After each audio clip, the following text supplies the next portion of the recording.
Good evening, everybody. Hey, it is Dr. Angela Kenslow here with your nightly decompression. As you notice, it's me tonight, and Mr. Harold H.B. Branch III will not be joining us this evening. However, I have a wonderful and amazing guest who is really going to be able to help us with understanding some tips and tools when dealing with race-based stress.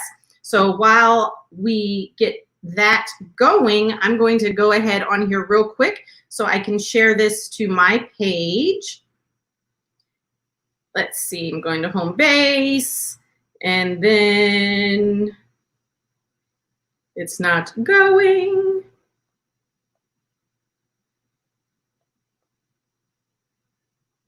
Interesting. All right, well, for some reason, this live is not showing up for me on Homebase's page. If you can go into the comments and let me know where you're viewing from. I can see that we already have some viewers, so that would be amazing because I'd like to make sure that we get as many folks in on this amazing talk that's going to happen. But until then, you know, this has been just such a wonderful time. It's been an awesome time being able to just kind of come into your homes, into your offices. If you're just listening when you're driving, I absolutely, and I know HB, we absolutely appreciate your grace and everything that you've allowed us to do coming in. I can see you from Chicago. Excellent. Well, let's see. Why am I not able to pull up? I don't know. For some reason, it's not coming up for me. So thank you, Miss Branch, Lori Branch. Thank you so much for letting me know. But for some reason, it's not popping up on the home base. Are you on the home base page? Hey, Brenda Gorski. Hi, how are you? Nice to see you. Let's see. All right. So, but tonight we have an amazing psychologist. She's a colleague of mine. She's a friend of mine. She is going to bring such amazing information when it comes to race-based stress and some amazing tips and tools on, hey, Mr. Branch, some amazing tools on how we're able to kind of continue to get through. Oh, you're on HB's page. Okay. Let me see if I can get to HB's page so I can share it from there so my folks can see as well who aren't a part. There we go. Okay, and public there. Share now. Thank you so much. Thank you so much, Rhonda or Brenda.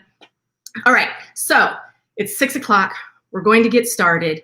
I want to introduce to you Dr. Michelle Melton. Dr. Melton is a phenomenal psychologist. She's a wonderful woman. She has worked at the VA assisting veterans when it comes to trauma, when it comes to stress. She has a private practice where she helps, typically, if I understand, she'll correct me, but her specialty is race-based stress. Ladies and gentlemen, we have the author of a very newly released book. Let me make sure I get the title right.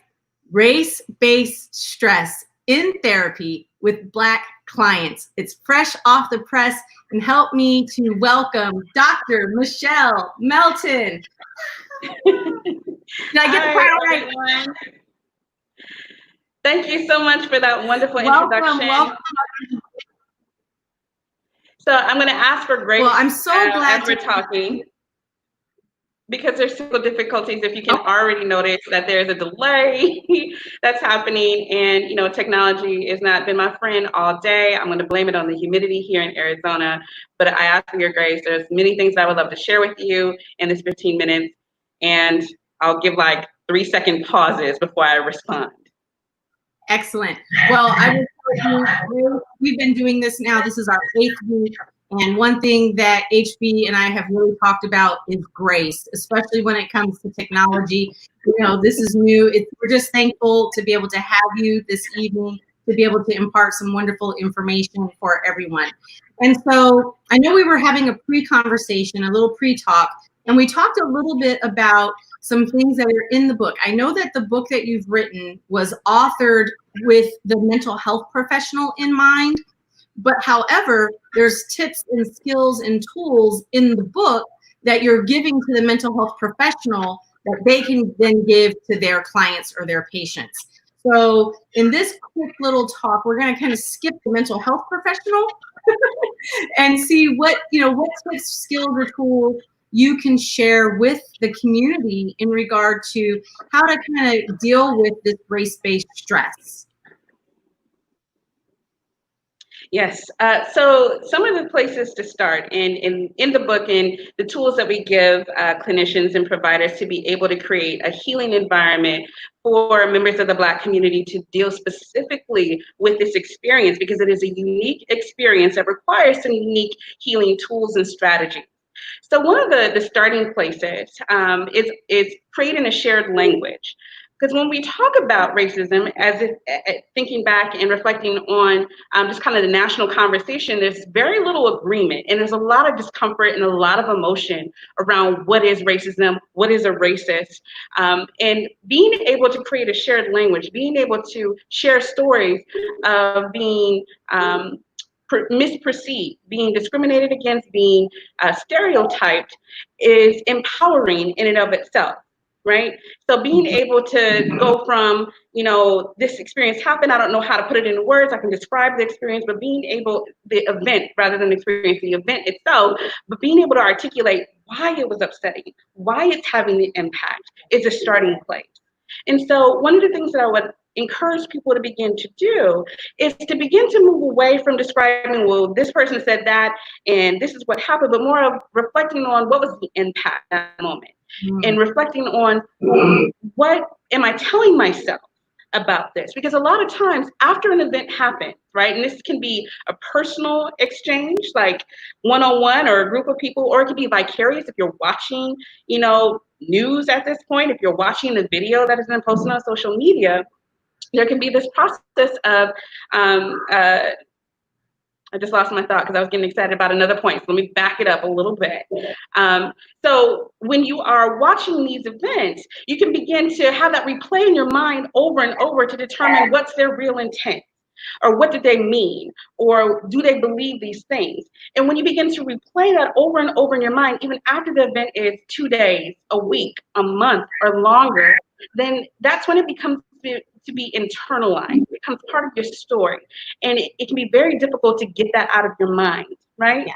And so one of the things that is so important is creating a language in which you can describe your experience so that you can prevent or decrease the likelihood that you're internalizing this other person's bad behavior, hurtful behavior, as something that is a reflection of you, right? Because that's part of the process of racism, that's part of the process of gaslighting, is that it's about you, as opposed to this is a situation that this person engaged in, it had an impact, but it's not a reflection of my worth or my value.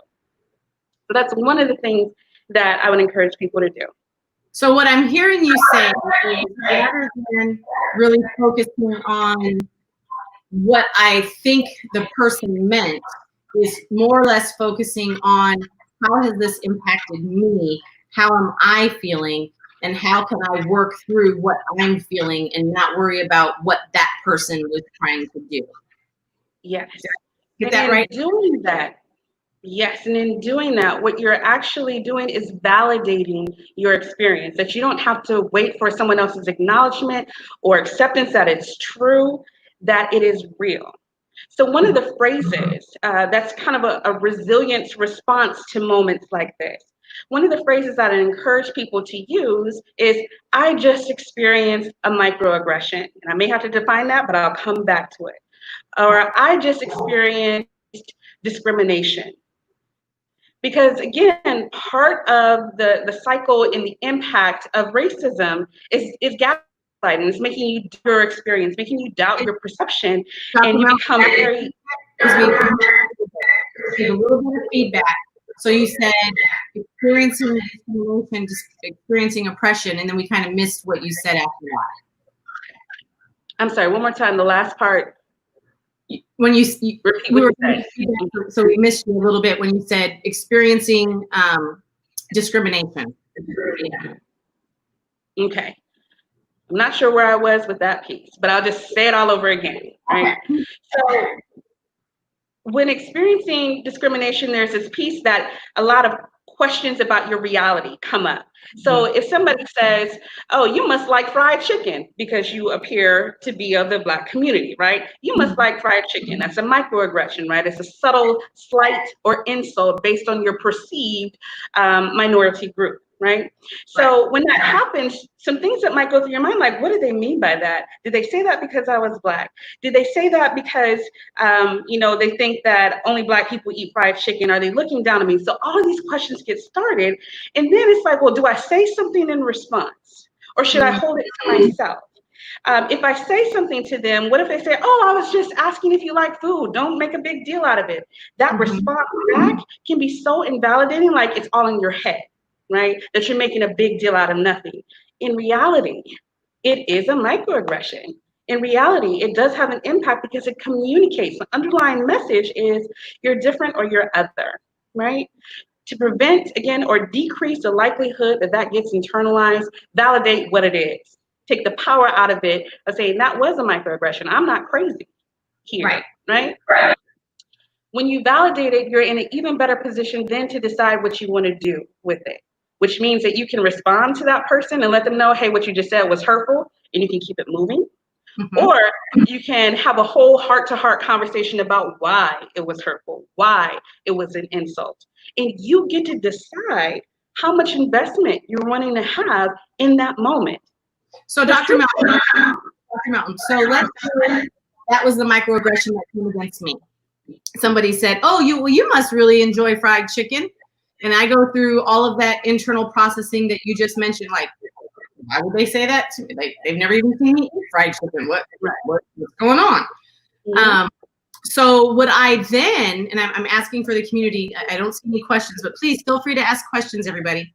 So would I then, if it's someone who matters to me, right? Because I'm not going to expend energy really on somebody who doesn't matter when it comes to my personal energy and giving that personal, on a big stage, if I'm trying to educate on diversity, inclusion, things like that. But if you're coming at me, if you matter, so would I then say, well, what you just said is hurtful, and here are the reasons why this was hurtful for me. So would I then go through the details as to, well, there's this stereotype that fried chicken is related to those people, those who are part of the Black community, which I'm part of, and this, that, and the other. Is that what you would say do? Yeah, that is an option. Because I really want to emphasize the empowerment piece, meaning that you are not put on this earth to re-educate people about race or their racism, right? If you so choose, if you have that energy in that moment, and that relationship is important, right? Then you can engage as closely or as intimately as you would like. You get to make that decision. So that's absolutely an option. Or it could be, I don't know this person from, Joe Blow, and you can, have your own little phrases that you kind of have in your mind, if you want, of that was hurtful, I didn't appreciate that, please don't say that to me again, and you can keep it moving. Because I can tell you that part of this work, the book, was from my own experiences and trying to figure out ways that I could take care of myself, right? And have spaces where I can heal, spaces where I feel safe, but knowing that I'm moving and working in areas where I will be a minoritized only, right? I might be a token. And how do I want to engage with the people that are in that space while not overstretching or becoming the ambassador of the Black community, right? And so we have about 4 minutes. In our pre-talk, we spoke a little bit about radical acceptance. Can you explain to us what radical acceptance is and how that pertains to protecting ourselves when it comes to race-based stress? Absolutely. Radical acceptance is about turning your mind to look at what our reality is. Not how we want it to be, how it should be, or how it shouldn't be, but how it actually is. And when we're talking about racism, radical acceptance is an important part when you're wanting to advocate for yourself, if you wanted to push back, if you're wanting to be a change agent, in the sense that we have to deal with reality, and racism is our reality. Radical acceptance means that you accept that this is it. Doesn't mean that you like it, doesn't mean that you approve of it, doesn't mean that you want it to be this way, doesn't mean that you're okay with it. But when you accept the reality as it is, you're in a better position to get into potentially more effective ways of challenging it and changing it. But if you're stuck in it shouldn't be this way, you shouldn't think that way, that doesn't deal with reality, because clearly they do, or this person or organization has these policies, it exists. So we got to deal with reality. Radical acceptance will help shift from I don't like it and digging our heels in and expending a lot of energy in ways that is ineffective to like, okay, this is the reality. There's a piece of sadness in it, but it also can free you up in how you then use the energy to push back, to create change, to advocate for yourself and or your community. So what you're saying is acceptance. I'm going to use a different example, just because I know race-based stress right now can be very distressing, and some folks might be saying, what do you mean accept it, right? So let's say that my doctor has told me, hey, you need to lose some weight. Mm-hmm. And I'm like, what do you mean I need to lose some weight? And they say, well, maybe you're pre-diabetic or something like that. So if I say, well, that shouldn't be for me, I eat well and da-da-da. So now I'm expending all this energy on what it should or shouldn't be, when really that's what it is. And once I accept this is what it is, now from that space, I can do things to change. I can reevaluate my diet. I can take a look at how active or inactive I am, because I accept the fact that I'm overweight, I'm pre-diabetic, I have to do something. Would that be right? Absolutely. Absolutely. So I just wanted to kind of break that down, because I know a lot of people right now, race-based stress is it's so difficult. It's so challenging. Our entire world is still working at helping the Black community with moving forward. And what I'm hearing is if we accept where we are, then we'll be able to actually move forward and even catapult even further. Right. And I really take kind of a two-step approach to that. When you get into radical acceptance, you can also get into radical acceptance about the impact of race-based stress, right? Where it's impacting your anxiety, it's impacting your mood, your motivation, those sort of things. And so you can get into resiliency strategies to take care of yourself, to create healing for yourself, to have that magical sort of bounce back. To manage day-to-day, experiences in addition to, race-based ones. When you have that resilience and you have those reserves, you're even more prepared and able to get into the empowerment piece, which is creating change, right? To be able to use your autonomy, so to speak, to advocate for yourself, to be a part of movement, right?